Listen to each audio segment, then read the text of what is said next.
I'm Rachel Cohen. And I'm Rachel Handley, and this is El Camino Reality.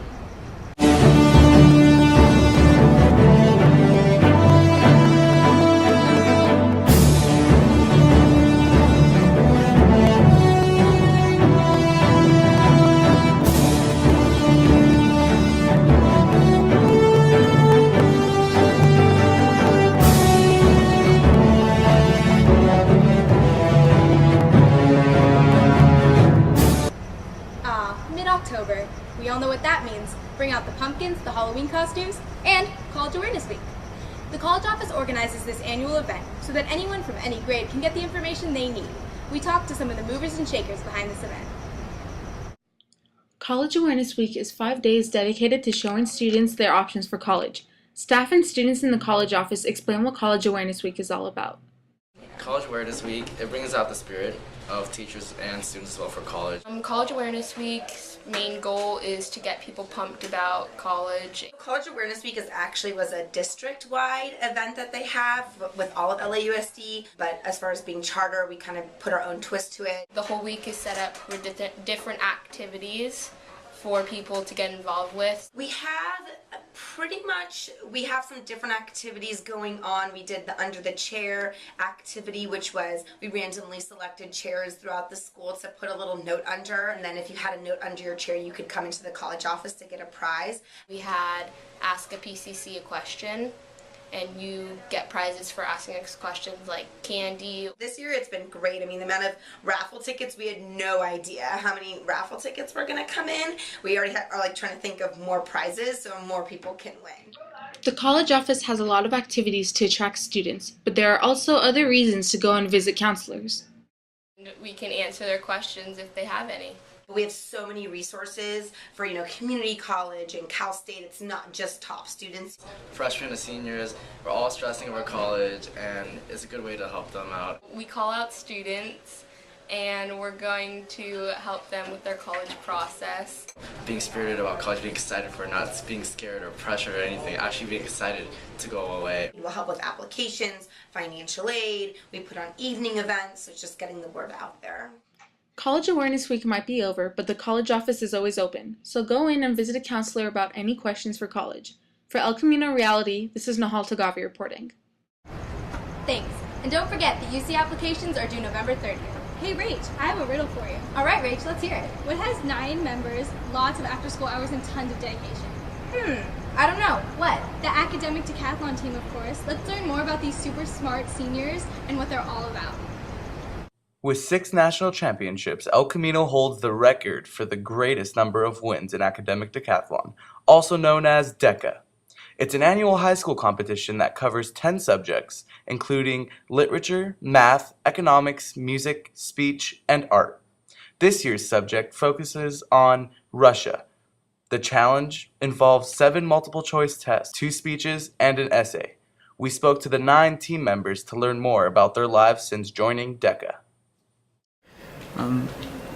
I thought I was going to be learning all the different facts and going throughout history of a specific subject, but it turned out being afterwards, once you've learned all that, you get to talk with your peers and your friends about anything and everything, and you make connections between economics and history and all those different sorts of subjects that you can learn about Russia, which is this year's topic. And having those conversations is really, really cool, and I like that. Getting together with a bunch of people and I don't know, taking tests kind of suck, but it's the fact that after we all do poorly on a test, we can laugh about it and fix our mistakes and then get better and better.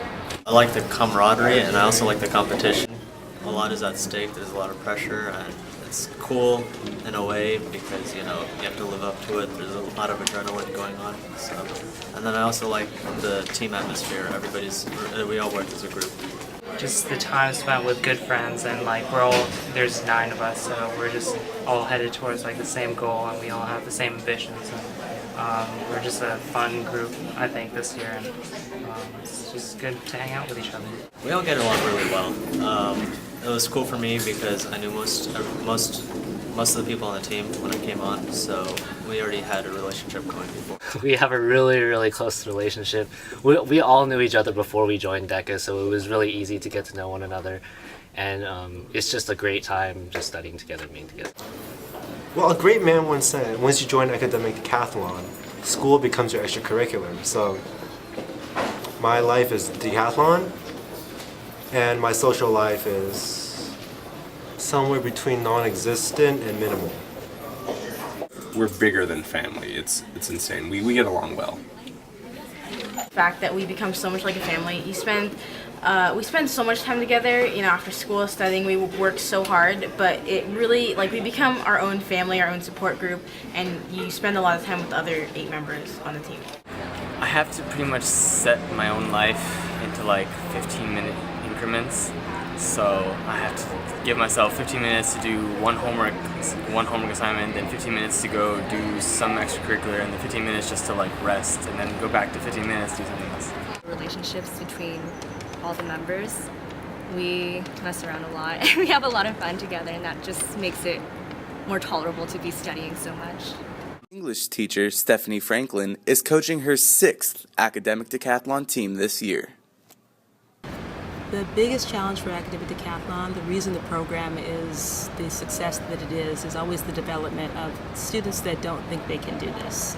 It's not for A and B STEAM students. Those students are going to go on to great universities automatically. They don't need the academic decathlon for that.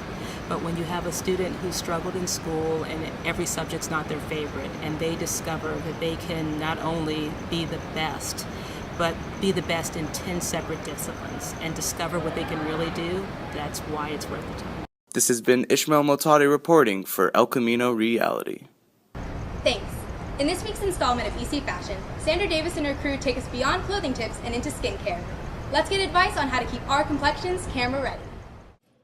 Hi, Sandra Davis here with ECFashion. While of course you always want to dress your best, you have to remember that the most important thing is your face. We asked a random selection of El Camino Real students what their daily skincare routine is. Well, I wash my face technically 4 times a day. Come home, wash my face. Before I sleep, wash my face. I usually use baking soda and lemon face wash, and I usually wash my face in the morning and in the nighttime. Morning and night, it's really just washing with plain soap. Nothing. I do use some sort of this creamy stuff, but only when it's bad. I wake up in the morning and I shower, wash my face with water and like soap. I moisturize twice a day. Every morning I get up and wash my face. Clean and clear in the morning, and then just dry my face and put my makeup on. I basically wake up, soap, water, and then when I go to bed, also soap, water, and that's it. In the mornings when I wake up, I get the towels from Skin that I got at the Northern Mall. Yeah, and I do wipes, and then I just wash my face with the same soap. While some people have very extensive skincare routines, others are very minimal. And since everyone's skin is different, it's important to find the one that's best for you. One very basic and standard routine is using cleanser, toner, and moisturizer during the mornings and nights. And you don't need any expensive products. Any basic brands will do. Just make sure that they suit your skin type, whether it be dry, normal, oily, or combination. Cleanser washes off the dirt that collects on your face throughout the day. Toner opens your pores and allows the moisturizer to get into your skin so that it can get the full benefits of the product. Moisturizer moisturizes. And make sure that you also get one with SPF, because it protects you from the sun, which also prevents premature wrinkling and all other harmful effects that we can get from the wonderful sunlight that we enjoy here in California. I encourage you to try this and create your own personalized skincare routine. Now that we have our faces together, let's go outside and talk about fall fashion. It's finally beginning to look like fall, and many people find it difficult to suddenly transition from tank tops to turtlenecks. So these fall fashion tips are going to help you stay looking hot in the cold. The main colors this season are black, red, and forest green. As far as materials go, you'll be seeing lots of leather and fur everywhere. There's going to be lots and lots of leather jackets, pants, and even shirts. And the perfect complement to the leather is a fur collar. And in contrast to all the wildness, the Chelsea boot is a very popular trend this season. And reporting for El Camino Reality, this is Sandra Davis. Thanks. The boys' water polo team suffered a small loss against Cleveland in their most recent game. Let's head back to the pool for more on the story. Elko's Conquistadors face off against the Cleveland Knights on their home turf. Previously beating them, Elko expected a tough game. With a rough start in the first quarter, Elko came back in the fourth, giving Cleveland a run for their money. Jacob Rudoy, this game's MVP, had superior offense, scoring more than half the goals. Well, I think that after the first quarter, we kind of saw that we needed to start playing better and harder and stronger and more as a team. So we did. We started playing better as a team. We started making our passes. We started making our goals, and that just led us to close up the gap between us. I scored the most goals, which feels pretty good. I guess I brought the team to a smaller gap between Cleveland and us and gave us a better lead, or gave us a chance of getting back, but we weren't able to take it. So Joe Said had exceptional defense throughout the game, keeping up with Cleveland's fast-paced playstyle. Giving a truly valiant effort, Elko loses 12-10. Thanks. The boys' water polo team played another game last Wednesday and slaughtered Taft 23-0. But our wins don't stop there. Our football team defeated Cleveland last Friday on senior night, which marked the last home game of the season. We visited the sidelines for a closer look. El Camino had its last home football game against Chatsworth on Friday, October 12th. It was also senior night. The football and drill team celebrated with flowers and a big congratulations from family and alumni. Number 82, Houston, Oyarbide. Starting strong, El Camino scored a touchdown in the first quarter. That boy 3-2. Oh, yeah!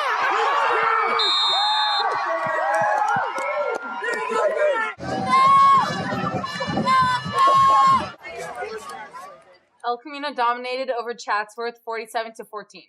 For El Camino Reality, this is Nahal Tagavi reporting. Thanks!